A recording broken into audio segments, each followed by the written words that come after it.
Hello and welcome to my channel. Today we're going to be reviewing 10 wish list plants for 2024.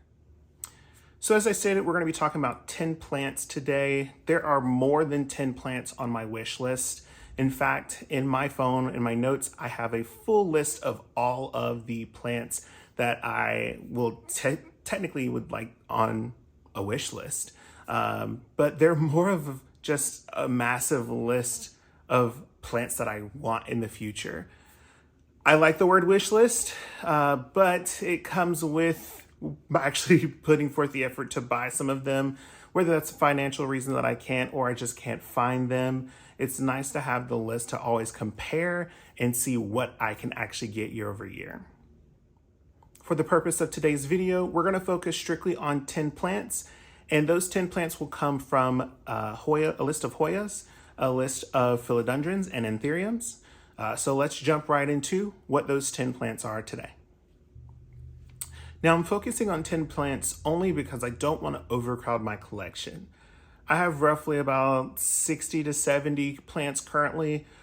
So in order to not splurge and jump into all of the plants that I want out of my full list, I'm going to focus on 10 and see if I can search for them, see if I can find them here locally or from a friend who possibly has one and get a cutting. Out of the 3 genus that I've selected for today's video, Hoya, Philodendron, and Anthuriums, I think Hoyas will take the prize. I absolutely love Hoyas. They have my heart. But I love Philodendrons and Anthuriums as well, mainly for the pendant style that I am seeking. And as we go through this video and talk about my top 10, you're going to notice out of the Anthuriums and most of the Philodendron, you're going to get that pendant style, strappy leather look from the leaves. Disclaimer, I'll have all the names of these plants down below because I'm probably going to butcher the name.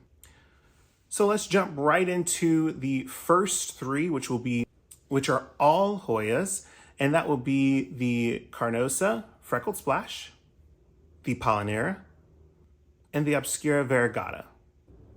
Starting off the Hoyas with the Carnosa Freckled Splash.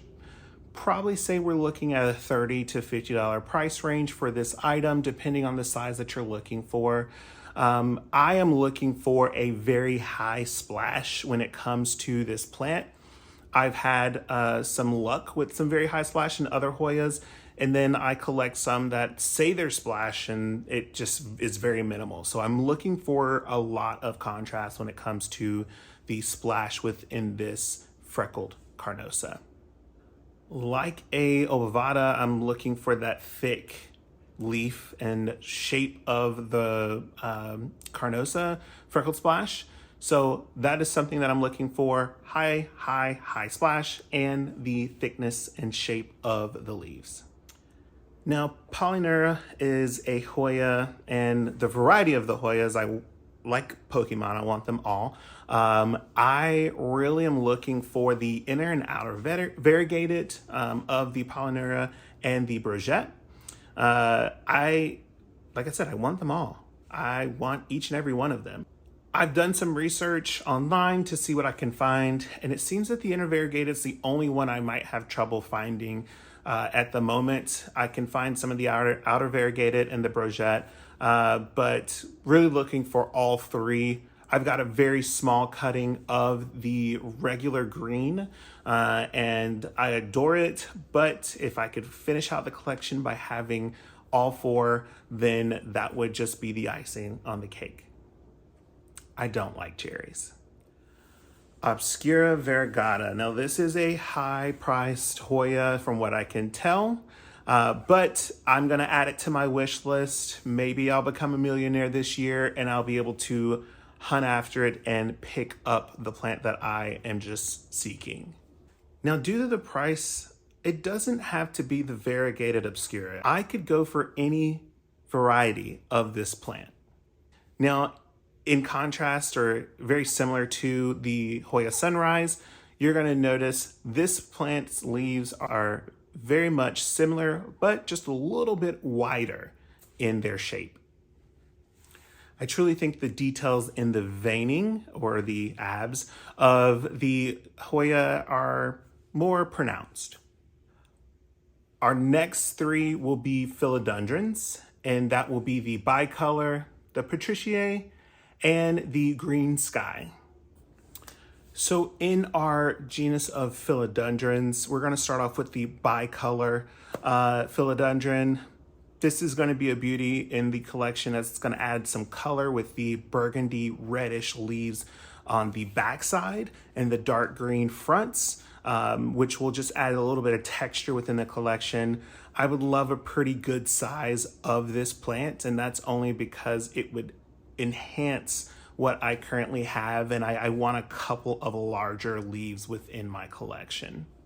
For the bicolor, you're looking at between $40 to $50 for a good size plant. Now the patriciae would probably be 50 plus in cost, but again, looking for something a little larger to fit within my collection, something that's a little more grown, less of a starter plant. Now for the patriciae, you've got wider leaves and they're strappy. As we've noted, I am looking for those strappy, long, leathery leaves, velvet for some, when it comes to my 2024 wish list. And lastly, for the philodendrons, we've got the green sky. I don't think this is a plant that's commonly talked about amongst the plant community. I actually acquired it through Equigenera in 2023 and had it for a few months, and I might have killed it. So it's making its way back in 2024. It's a beautiful plant. Yet again, long strappy leaves, which I'm looking for. Very similar to the patriciae, but the sinus is a little bit different. Its growth patterns are a little bit different. And I just adore the plant, and I'm looking forward to finding it in 2024, bringing it to life within my collection, and hopefully keeping it for more than 2 months. And the last three are anthuriums. I'm going to butcher these names, but that's the Carchensis, the Warlockianum, and the Vitafolium. For the anthurium, we'll start off with the Carchensis. This is a strappy plant, but grows like a bird's nest, which I really love because in my collection in a smaller apartment, I'm able to grow vertically and not out horizontally, so it doesn't take up as much space. We're looking at roughly about $30 to $50 for something that I would want to buy.